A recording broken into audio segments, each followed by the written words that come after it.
Assalamualaikum warahmatullahi wabarakatuh. Waalaikumsalam warahmatullahi wabarakatuh. Bismillahirrahmanirrahim. Alhamdulillahi rabbil alamin. Wassalatu wassalamu ala asyrafil anbiya'i wal mursalin, imamil muttaqin, Sayyidil ghurril muhajjalin, Sayyidina wa maulana Muhammadin wa ala alihi wa ashabihil mujahidin at-tahirin, amma ba'du. Saudara-saudara kaum muslimin rahimakumullah, di zaman Rasulullah sallallahu alaihi wasallam adalah seorang pemuda bernama Ikaf bin Khalid. Ia seorang pemuda yang ganteng, sehat, tidak impoten, suka bergaul dengan wanita, suka pesta, dan memang ia orang kaya. Ia selalu menunda-nunda perkawinan dengan berbagai alasan-alasan yang tidak syar'i. Sampailah keadaan Ikaf bin Khalid ini kepada baginda Nabi, sehingga ia dipanggil oleh baginda Nabi.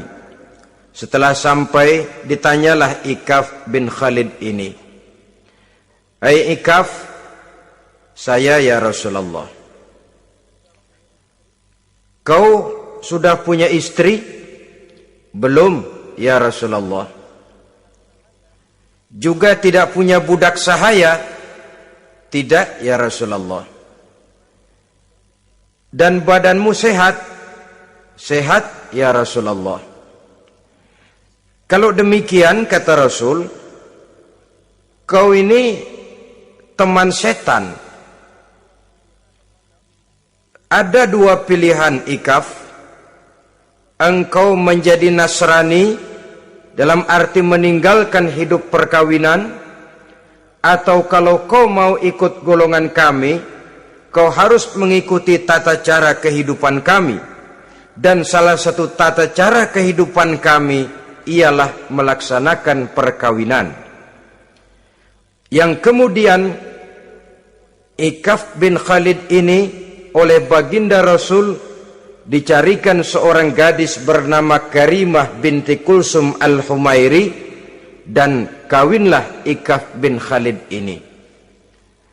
Dari riwayat singkat ini, saudara-saudara, Rasulullah sallallahu alaihi wasallam melihat bahwa kehidupan Ikaf bin Khalid ini adalah kehidupan yang lazimnya barangkali di zaman sekarang dinamakan kehidupan dari orang-orang yang gemar melakukan free sex, alias samenleven, alias hidup bersama tanpa melakukan pernikahan. Ia sehat, ia kaya, dan ia suka bergaul dengan wanita, sehingga gaya hidup yang sedemikian ini dikecam oleh Rasulullah sallallahu alaihi wasallam. Dua pilihan ditawarkan: menjadi pendeta Nasrani yang bebas dari ikatan perkawinan, atau kalau mau menjadi muslim, ikutlah cara hidup kami, kata Rasul. Dan di antara cara hidup kami adalah melakukan apa yang dinamakan dengan perkawinan. Sebagaimana yang kita maklum, manusia adalah makhluk berketurunan terus-menerus sebagai makhluk dua jenis, laki-laki dan perempuan. Keduanya jelas saling memerlukan, saling membutuhkan. Kita laki-laki perlu perempuan, perempuan juga perlu laki-laki, walaupun perempuan pora-poranya lebih pintar daripada laki-laki.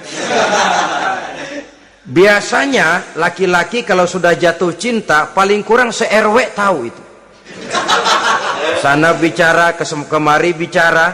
Perempuan lebih pandai menyimpan perasaannya. Nah, pada laki-laki diciptakan zat laki-laki yang dinamakan spermatozoa dan pada perempuan terdapat indung telur yang dinamakan ovum. Kedua zat itu harus bertemu, dan untuk itu Allah Subhanahu wa ta'ala menciptakan kekuatan tarik-menarik antara laki-laki dan perempuan. Diciptakan laki-laki dalam biologis yang laki-laki, diciptakan perempuan dalam biologis yang perempuan. Lemah, gemulai, lembut, menarik, ayu, lemot, denok, geboy. Diciptakan magnet yang merupakan kekuatan tarik-menarik antara laki-laki dan perempuan. Dan bila ada persesuaian, maka akan terjadilah persatuan tubuh yang disebut koitus. Bila pada saat itu kebetulan terjadi pengeluaran ovum, maka kedua zat itu akan bertemu di dalam diri perempuan. Dan inilah yang dinamakan konsepsi, yakni permulaan pembinaan jasmaniah makhluk baru dalam rahim seorang perempuan. Inilah makna firman Allah dalam surah An-Nisa ayat pertama. A'udzubillahi minasyaitonir rajim. Ya ayyuhan nasu taqu rabbakumul ladzi khalaqakum min nafsin wahidah wa khalaqa minha zawjaha wa batha minhuma rijalan katsiran wa nisaa. Wahai manusia, bertakwalah kamu kepada Tuhanmu yang telah menciptakan kamu dari diri yang satu, kemudian diciptakan dari diri yang satu itu pasangannya, dan dari keduanya berkembang biaklah manusia menjadi bersuku-suku dan berbangsa-bangsa. Pada contoh lain, dari proses pembentukan jasmania makhluk manusia dalam rahim ini, Al-Baqarah 223 menjelaskan bahwa seorang laki-laki adalah seperti petani, seorang perempuan adalah seperti ladang. Petani adalah yang mencangkul sawah, menebarkan benih, sementara ladang adalah tempat bersemayam benih-benih itu, tempat dia tumbuh dan berkembang membawa manfaat bagi kehidupan ini. Dengan bahasa yang indah, Quran mengatakan, nisa'ukum harthul lakum fa'tu harthakum anna syi'tum. Istri-istrimu adalah laksana sawah ladang bagimu, maka cangkulah, datangilah sawah ladangmu menurut cara yang kamu suka. Saudara-saudara kaum muslimin rahimakumullah, belakangan ini orang sering membicarakan pendidikan seks bagi anak-anak. Menurut pendapat saya, walaupun itu diperlukan, tapi tidak harus dilakukan secara menggebu, dan masih banyak hal-hal mendesak lainnya yang lebih perlu dibicarakan ketimbang bagaimana memberikan pendidikan seks kepada anak-anak kecil. Barangkali yang memerlukan, yang sering bertanya tentang seks cuma terbatas kepada anak-anak kecil di kota-kota besar, yang oleh perkembangan teknologi dan komunikasi, daya pikirnya memang sudah sedemikian maju. Tapi berapa ribu jumlah anak-anak kecil yang semacam itu?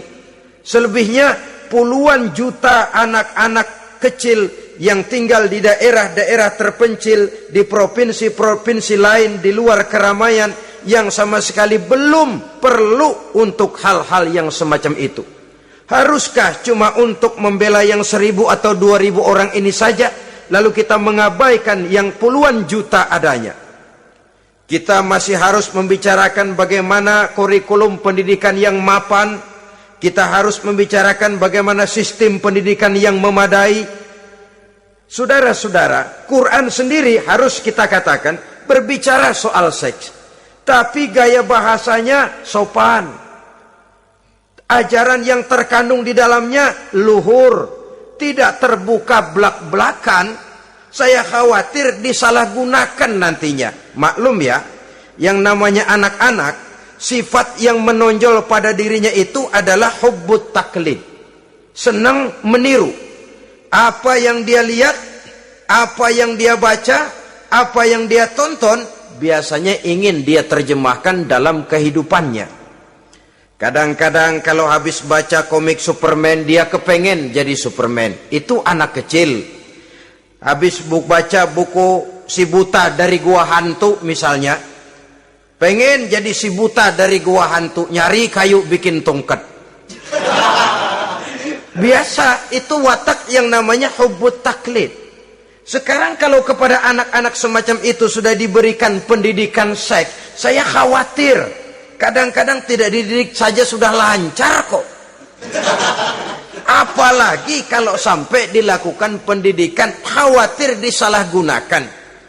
Saya katakan tadi, Quran juga misalnya Al-Baqarah 223 ini bicara soal seks, tapi sudah lihat gaya bahasanya. Nisa'ukum harsul lakum fa'tu harthakum anna syi'tum. Istrimu adalah sawah ladangmu, cangkulah sawah ladangmu menurut cara yang kamu suka. Mau cangkul sambil mundur juga boleh.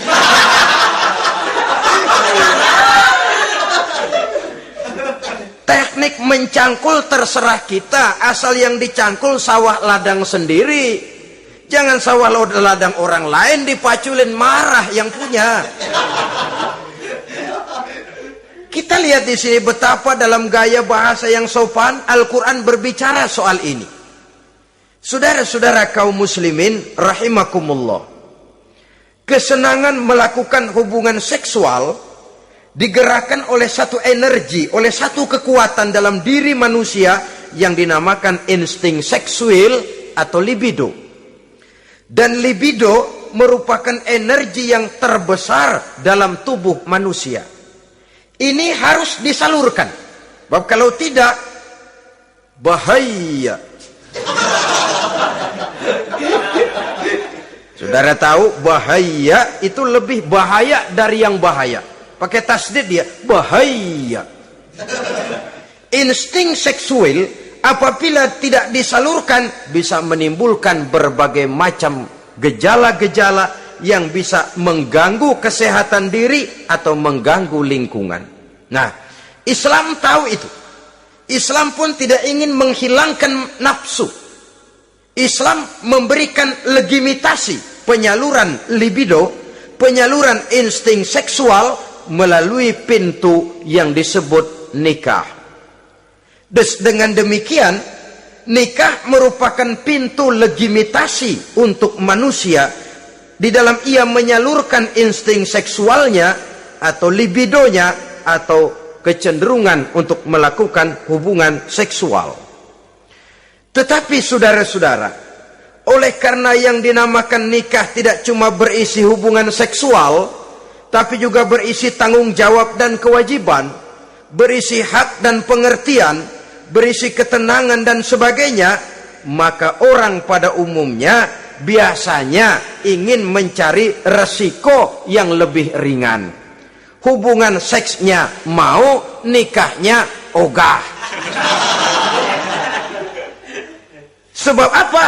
Karena nikah itu tidak cuma merupakan hubungan seksual saja. Ya, ia harus berisi tanggung jawab. Ya, ia berisi hak dan kewajiban. Ya, ia berisi pengertian. Ya, ia berisi penyantunan sandang, pangan, perlindungan, dan lain sebagainya. Orang lalu mengambil jalan pintas. Sehingga terjadilah kecenderungan gaya hidup yang disebut Samen Leven. Yang berangkat dari free love untuk kemudian mengarah kepada free sex. Hidup bersama tanpa diikat dengan tali pernikahan. Akhirnya apa? Kalau dirasakan cocok, ya terus. Kalau nggak cocok, ya bubar. Tidak ada satu ikatan spiritual. Kalau demikian halnya, maka manusia belum terlalu jauh nilainya daripada makhluk bernama binatang. Yang penyaluran insting seksualnya tidak perlu diikat dengan pintu yang bernama nikah. Orang ingin mengambil jalan pintas, potong kompas, mau enak lalu tidak mau resiko. Hubungan seksualnya mau, tapi kemudian pernikahannya tidak mau. Akibatnya pada satu segi prostitusi, Saudara tahu prostitusi, pelacuran meningkat. Perkara apa latar belakangnya itu bukan soal kita, tetapi kemudian terjadilah proses yang dinamakan prostitusi, atau kalau tidak terjadilah pergaulan bebas di dalam kehidupannya. Saudara-saudara kaum muslimin rahimakumullah, Islam pada hakikatnya memberikan alternatif, sehingga Nabi mengajarkan dalam satu hadis, ya ma'syaras syabab, wahai para pemuda, man istata'a minkumul ba'at, barang siapa di antara kamu mampu memberi nafkah. Ba'at di sini diartikan nafkah. Nafkah apa? Nafkah zahir, nafkah batin. Itu arti ba'at. Hai para pemuda, siapa di antara kamu yang sudah sanggup memberikan nafkah, baik zahir maupun batin, hendaklah dia melakukan perkawinan. Jangan lupa ini, man istata'a minkumul ba'at, yang mampu memberikan nafkah baik zahir maupun batin, hendaklah dia melakukan perkawinan. Kadang-kadang ada juga anak muda nekat banget, main derulung aja, nggak nengok kiri, nggak nengok kanan, tidak memahami yang namanya ba'at. Ba'at ini nafkah zahir. Nafkah zahir itu apa? Ya sandang, ya pangan, ya perlindungan. Nafkah batin itu apa? Ya kasih sayang, ya pengertian, ya termasuk di dalamnya melakukan hubungan seksual. Kalau itu cuma dasar itu, rasanya mah setiap kita mampu. Tapi kan tidak cuma itu yang jadi modal bagi satu perkawinan. Siapa di antara kamu yang sudah mampu memberikan nafkah, hendaklah dia kawin. Fa illam yastati', tetapi apabila dia tidak mampu memberikan nafkah itu, fa alaihi bisyam, hendaklah dia melakukan puasa. Sebab apa? Puasa ini esensinya kemampuan mengendalikan hawa nafsu. Umpamanya ada pemuda, badannya sehat, tidak sakit, tetapi dia belum mampu untuk memberikan nafkah. Sementara temperamennya termasuk tegangan kelas tinggi, gak boleh kecolek dikit mau ngedredet aja. Yang semacam ini oleh Nabi, fa'alaihi bisyam, kalau memang belum mampu memberikan nafkah, hendaklah puasa. Sebab apa? Puasa lebih mengendalikan diri. Saudara-saudara, apabila puasa ini pun dirasakan juga berat, maka ada cara lain untuk menetralisir libido itu tadi, kecenderungan untuk melakukan hubungan seksual. Dengan apa misalnya? Dengan jalan melakukan olahraga. Dengan melakukan olahraga, hormon yang membentuk libido tersalurkan, terkuras melalui energi yang dikeluarkan pada saat melakukan olahraga. Atau dengan jalan yang keempat, menjauhi hal-hal yang bisa menimbulkan rangsangan seksual. Bisa dengan puasa tadi, bisa dengan olahraga, bisa dengan lain-lain yang kira-kira bisa menghindarkan kita dari hal-hal yang bisa menimbulkan rangsangan seksual. Sehingga Al-Quran pada surah Al-Isra ayat 32 berpesan, la taqrabuz zina innahu kana fahishatan wa sa'a sabila. Jangan kamu mendekati zina, sebab sesungguhnya zina perbuatan yang keji dan jalan yang sangat buruk. Jangan mendekati zina. Mendekati zina artinya mendekati hal-hal yang bisa membawa kita kepada perbuatan zina. Termasuk misalnya bacaan-bacaan Parno. Nah, ya. Itu Parno nggak boleh dibaca. Blue film, ngintip, nah ini juga penyakit.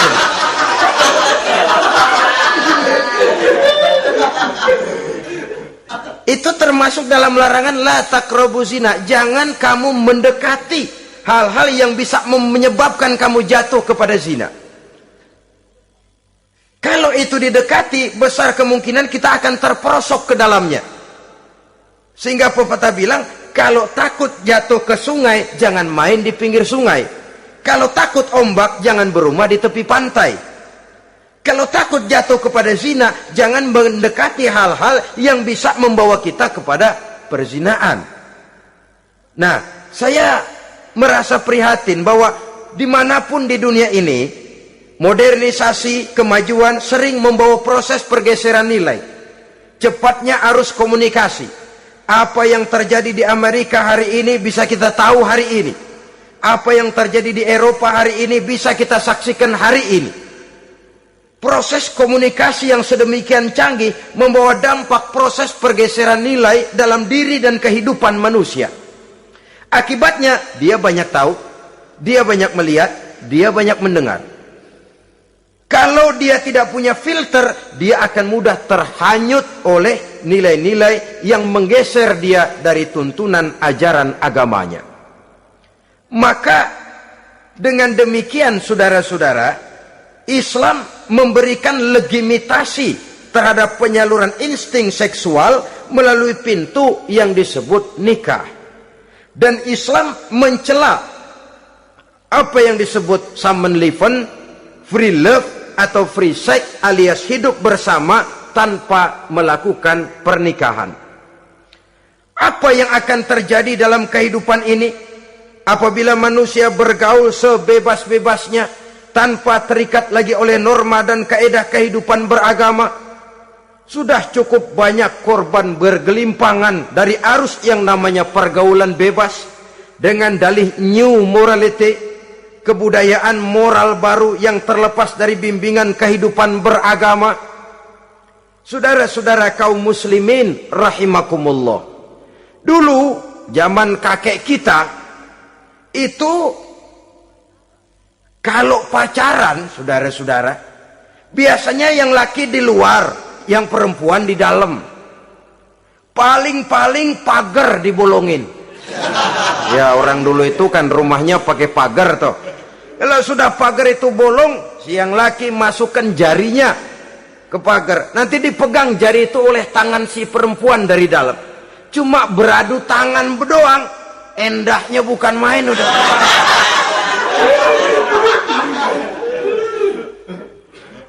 Sekarang saudara-saudara, saya lihat kayak orang beli sepatu. Orang beli sepatu curang banget. Beli mah belum tentu jadi, nyedengin hayo aja.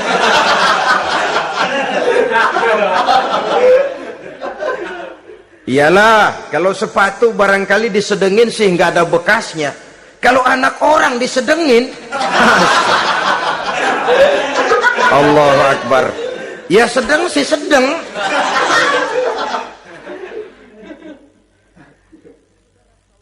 Saudara-saudara kaum muslimin rahimakumullah, terhadap pintu legitimasi ini pun kalau manusia sudah sanggup melakukan ba'at, baik nafkah zahir maupun nafkah batin, kalau itu tidak bisa dia lakukan, hendaklah dia menjaga diri dari hal-hal yang bisa menjerumuskan dia ke tempat zina. Bisa dengan puasa, bisa dengan memperbanyak olahraga, bisa dengan menggiatkan belajar, study club, diskusi. Ada pepatah mengatakan 3 hal yang bisa membawa kerusakan. 3 kosong nih. Kosong iman, kosong kantong, kosong perut. 3 kosong ini yang sering membawa kerusakan dalam diri manusia. Pertama, kosong iman. Yang kedua, kosong kantong. Yang ketiga, kosong perut. Ketiga kosong ini kalau sampai kumpul pada diri kita 3-0, berapa yang ngubernya? Sering kalah kita. Kosong iman, kosong kantong, kosong perut. Maka motif dari berbagai macam kejahatan umumnya karena 3 kosong ini. Orang bisa jatuh ke tempat zina, bisa jatuh kepada korupsi, bisa jatuh kepada perampokan, pencurian, dan berbagai macam perbuatan negatif. Pertama, kosong iman. Kalau sudah kosong iman, ini kosong yang paling berbahaya. Dia tidak ada lagi yang ditakutin. Polisi, ya apa selamanya polisi mau nongkrongin dia. Kalau sudah kosong iman, ini sudah tidak ada lagi norma yang diindahkannya. Yang kedua, kosong kantong. Orang kalau kosong kantong mudah gelap mata. Bawaannya udah was-was mulu uring-uringan. Kosong kantong. Yang ketiga, kosong perut. Kosong perut ini lapar, kemiskinan maksudnya, bisa membuat orang jadi jahat, bisa membuat orang menjadi pelacur, bisa membuat orang jadi koruptor, bisa membuat orang jadi penjahat. Itu motifnya karena kosong perut. Dari 3 kosong ini yang paling berbahaya sesungguhnya kalau orang sudah mengalami kosong iman. Perut kosong, kantong kosong, tapi iman penuh, masih ada rem. Ya. Kantong kosong, perut kosong, iman kosong juga, jebol, bablas sudah. Tidak ada rem lagi dalam kehidupannya. Hampir segala macam motif kejahatan yang terjadi di pentas dunia ini umumnya karena 3 kosong ini tadi. Karena kosong iman. Sekarang ini kan pergaulan bebas bukan semata-mata karena orang lapar, bukan karena orang perlu uang, tapi kadang-kadang ada karena memperturutkan hawa nafsu. Kalau sudah ke sana, kosong apa itu? Kosong iman. Ada tante-tante girang, ada om-om senang, ada macam-macam lah. Kurang duitkah mereka? Cukup. Laparkah mereka? Kenyang. Apa yang kosong? Kantong penuh, perut penuh, iman yang kosong. Maka terjadilah proses yang namanya penyimpangan-penyimpangan seksual dari pintu legitimasi yang sudah diberikan oleh agama tadi. Kadang-kadang iman juga tertekan karena perut, persoalan ekonomi, atau karena memang kosong daripada kesibukan-kesibukan lain. Kosong kantong, motivasi ekonomi, ini seluruhnya bisa menjadi motivasi utama dari terjadinya berbagai macam penyimpangan. Karenanya Islam memberikan pintu legitimasi lewat jalan yang disebut nikah. Sehingga Nabi mengajarkan, hai para pemuda, siapa di antara kamu yang sudah mampu memberikan nafkah baik zahir maupun batin, hendaklah dia melakukan perkawinan. Sebab sesungguhnya perkawinan lebih memelihara pandangan, lebih memelihara kehormatan diri. Dari segi pandangan lebih terpelihara, dari segi kehormatan diri juga lebih terpelihara. Diberikan legitimasi lewat pintu yang halal bernama nikah. Kalau sudah didapat dengan cara yang halal, menikmatinya pun enak. Tetapi sesuatu yang didapat dengan jalan haram, menikmatinya pun gak enak, saudara-saudara. Celingak-celinguk. Contoh yang paling dekat, kucing aja kucing. Kucing ya, kalau memang ikan boleh nyolong dia curi di dapur ikan itu.